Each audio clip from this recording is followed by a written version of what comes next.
تو تمہارے باپ دادا تو نہ ان کے پاس ہدایت تھی، نہ ان کے پاس عقل تھی، نہ ان کے پاس علم تھا، یعنی کرٹیسائز ہو رہے ہیں۔ تو دیکھیں یہ فطری عمل ہے۔ وہ بھی کہتے ہیں کہ جی آپ کے بارے میں کیا خیال ہے؟ مثال کے طور پر اگر میں کسی سے اس طرح کی باتیں کہوں تو ریٹرن آئے گا ضرور، لیکن پوری تاریخ آپ اٹھا کے دیکھ لیں، کبھی کسی نے ریٹرن میں رسول خدا کو یہ کہا ہو کہ اے محمد تم ہمیں کہہ رہے ہو کہ تمہارے باپ دادا جو ہے ہدایت پر نہیں تھے، کہ تمہارے یہ ایسا ہوتا کہ وہ کہتے کہ تمہارے باپ دادا بھی تو ہدایت پر نہیں تھے، لیکن ایسا کوئی جملہ انہوں نے نہیں کہا۔ یعنی مکے کا بچہ جانتا تھا کہ محمد مصطفیٰ کے اجداد کا دین اور ہمارے اجداد کا دین ایک نہیں ہے۔ محمد مصطفیٰ کے اجداد ہدایت پر بھی تھے، ان کے پاس عقل بھی تھی، ان کے پاس علم بھی تھا۔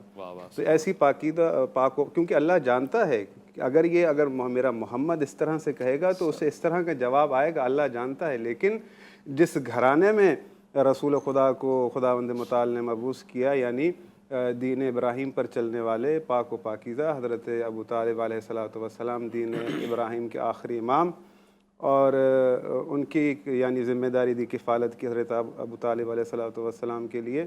تو جب وہ مبعوث ہوئے ہیں، آپ اٹھا کے یعنی متولد ہوئے ہیں، تو آپ دیکھ لیں کہ حضرت عبد المطلب نے کس قدر شاندار جو ہے ان کی پیدائش پر خوشی کا اظہار کیا، کس قدر یعنی وہ سفرہ انہوں نے لگایا ہے، ان کا ولیمہ ہوا ہے، اور اہل مکہ کو بلایا گیا ہے، کھانا کھلایا گیا ہے۔ حضرت ابو طالب علیہ الصلوۃ والسلام لوگوں کو کھانا کھلا رہے ہیں، صفیں لگی ہیں۔ یہ ساری آپ تاریخ میں چیزیں دیکھیں۔ یعنی علامہ صاحب آپ کی اجازت سے صاحب اگر میں یہ کہوں کہ ہم تو شاک ہیں، جشن ولادت مناتے ہیں، سوائے ابلیس کے جہاں میں سبھی تو خوشیاں منا رہے ہیں، مگر اس جشن کا آغاز کرنے والے عبد المطلب ہیں، اور آپ کے خانوادے یعنی بنی ہاشم کے وہ افراد ہیں جو سب سے پہلے اس کی بنیاد رکھ رہے ہیں۔ تو یہ بہت اچھا اور عمدہ انتخاب نہیں ہے اللہ کے رسول کے لیے؟ بالکل ایسا ہی ہے۔ دیکھیں نبی علیہ السلام جب اس دنیا میں تشریف لائے، ایک تو یہ ہے کہ خود خاندان کے لوگوں نے، جیسے آپ یہ دیکھیں کہ فطرتاً ان میں یہ چیزیں شامل تھی۔ ابو لہب اگرچہ مسلمان تو نہیں ہوئے، لیکن جیسے انہیں یہ خبر ملی کہ میرا بھتیجا ہوا ہے، یعنی نبی علیہ السلام کی ولادت، تو جس باندی نے آ کر خبر دی اس باندی کو آزاد کر دیا۔ اب آپ اس سے اندازہ لگائیں کہ فطرتاً یہ باتیں شامل تھیں۔ لیکن میں یہاں پر یہ کوٹ کرنا چاہوں گا کہ جس طرح آج کل لوگ کہتے ہیں کہ آپ اس انداز سے خوشی منا رہے ہیں اور پوری کائنات کو سجانے کی بات کرتے ہیں اور ذکر کی بات کرتے ہیں، تو غور طلب بات ہے کہ اس وقت پروردگار عالم نے خود کس طرح اس کائنات میں خوشی کا اظہار فرمایا ہے۔ یعنی جا بجا نبی علیہ السلام کی ولادت باسعادت پر اس کائنات میں عجیب و غریب تبدیلیاں آئی، جو اس بات کا مظہر ہیں کہ پروردگار عالم نے خود بھی نبی علیہ السلام کی ولادت پر اس کائنات کے رنگ و بو میں تبدیلی پیدا فرما دی۔ مثال کے طور پر اس زمانے میں جس سال آپ کی ولادت ہوتی ہے، قحط کا زمانہ تھا، قحط سالی تھی، لیکن نبی علیہ السلام کی ولادت پر پورے عرب کے اندر جو ہے ایک بہار آ گئی۔ یعنی اتنی کثیر بارشیں ہوئیں، پھر اتنی کثرت کے ساتھ لوگوں کی کھیتیاں اگنے لگی اور رزق کے اندر اضافہ ہوتا چلا گیا۔ پھر نبی علیہ السلام کی ولادت باسعادت پر اس طرح کی چیزوں کا ظہور ہوا کہ خاندان رسالت کے جو لوگ تھے وہ خود اس بات کو محسوس کر چکے تھے کہ یہ جو آنے والی ہستی ہے یہ کوئی عام نہیں ہے۔ جیسے آپ کی والدہ محترمہ فرماتی ہیں کہ میں نے خود ایک ایسا نور نکلتا ہوا دیکھا، یعنی نور سے مراد تو یہ کہ لائٹ آپ جلاتے ہیں، ایک روشنی ہے تو آپ کو یہیں پہ نظر آئے گا نا۔ یہ کیا کمال کی روشنی ہے کہ مکہ سے بیٹھ کر آپ کو جو ہے وہ شام کے محلات دکھائی دیتے ہیں۔ یہ بات غور طلب ہے، یعنی گویا کہ اللہ نے ان کے والدین کو بھی وہ بینائی عطا فرمائی کہ جس سے وہ کائنات کا مشاہدہ کر رہے ہیں۔ اچھا آج لوگ یہ کہتے ہیں کہ نبی علیہ السلام پر اعتراضات کرتے ہیں کہ وہ یہاں سے بیٹھ کے وہاں نہیں دیکھ سکتے، معاذ اللہ، ان کے والدین اس نور کی روشنی میں کائنات کے دوسرے حصوں کو دیکھ رہے ہیں۔ یہ دلچسپ پہلو ہے صاحب، میں اس پہ سوال جواب کرنا چاہتا ہوں، یہیں سے میں آغاز لوں گا، ایک مختصر وقفہ لے رہا ہوں، لوٹ کر آئیں گے الف لام میم میں والدین محمد مصطفیٰ صلی اللہ علیہ وآلہ وسلم کے فضائل اور کمالات کو ہم پڑھ رہے ہیں، لوٹ کر آئیں، آپ کا انتظار ہے۔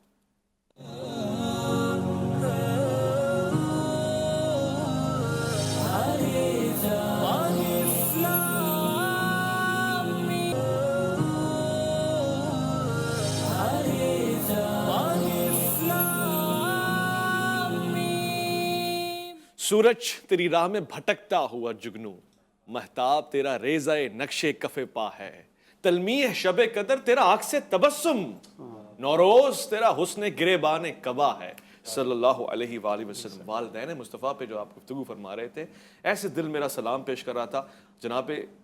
جناب حلیمہ سعدیہ کے حوالے سے ہم کتنا اطمینان کے ساتھ گن گاتے ہیں ان کے، اور ان کا کام بھی ایسا ہے، مگر جناب آمنہ، جناب حضرت عبداللہ، جناب حضرت ابو طالب، عبد المطلب، ان لوگوں کے حوالے سے گفتگو ہونی چاہیے۔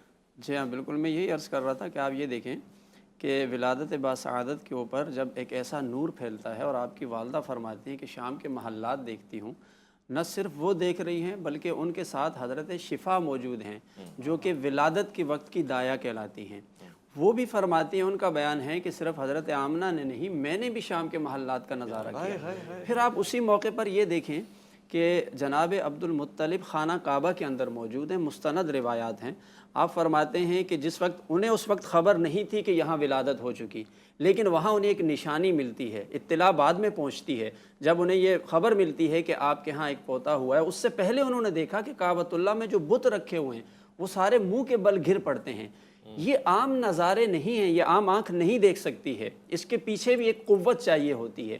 پھر آپ یہ دیکھیں کہ جناب حضرت حلیمہ سعدیہ جب لے جاتی ہیں حضور کو جو ہے وہ دودھ پلانے کے لیے، تو وہاں بڑے عجیب و غریب واقعات پیش آتے ہیں۔ ان میں ایک شق صدر کا واقعہ آتا ہے، یعنی سینہ چاک کیا جاتا ہے، وہ لوگ گھبرا جاتے ہیں، وہ کہتے ہیں کہ شاید جو ہے ان پر کوئی آسیب وغیرہ ہے، جو انسانی طبیعت کے مطابق انہوں نے سوچا۔ لیکن جب آپ کی والدہ ماجدہ کے پاس لے کر آئے، آپ نے کہا بڑے شوق سے لے گئے تھے تو جلدی کیوں واپسی ہو گئی؟ تو انہوں نے کہا ہمیں لگتا ہے آپ کے بیٹے پر سایہ ہے۔ تو آپ کی والدہ مکمل اطمینان رکھنے والی خاتون ہیں، آپ دیکھیں ان کا ایمان دیکھیں آپ، وہ فرماتی ہیں ایسا کبھی نہیں ہو سکتا ہے کہ میرے بیٹے پر سایہ ہو، تم نے جو کچھ دیکھا ہے ما فوق الفطرت دیکھا ہے، لیکن تمہیں نہیں پتا ہے کہ میرے بیٹے کی بڑی شان ہے۔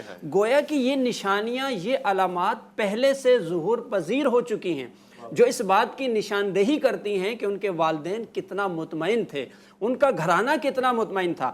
حضرت عبد المطلب کے بارے میں آتا ہے، چونکہ ان کے 10 بیٹے تھے، 10 بیٹے تھے اور وہ اپنے علاقے کے سردار تھے مکہ کے۔ جب ان کی وفات ہوئی تھی تو پورا مکہ شہر کئی دنوں تک بند رہا تھا، تجارت نہیں ہوئی تھی، ان کا اتنا اثر رسوخ تھا، ان کا رعب اور دبدبہ یہ تھا کہ وہ کعبۃ اللہ کے سائے میں جہاں بیٹھتے تھے ان کی مسند لگتی تھی، تو ان کے بیٹوں میں سے بھی کسی بیٹے کو جرت نہیں ہوتی تھی کہ مسند کے قریب تک چلا جائے۔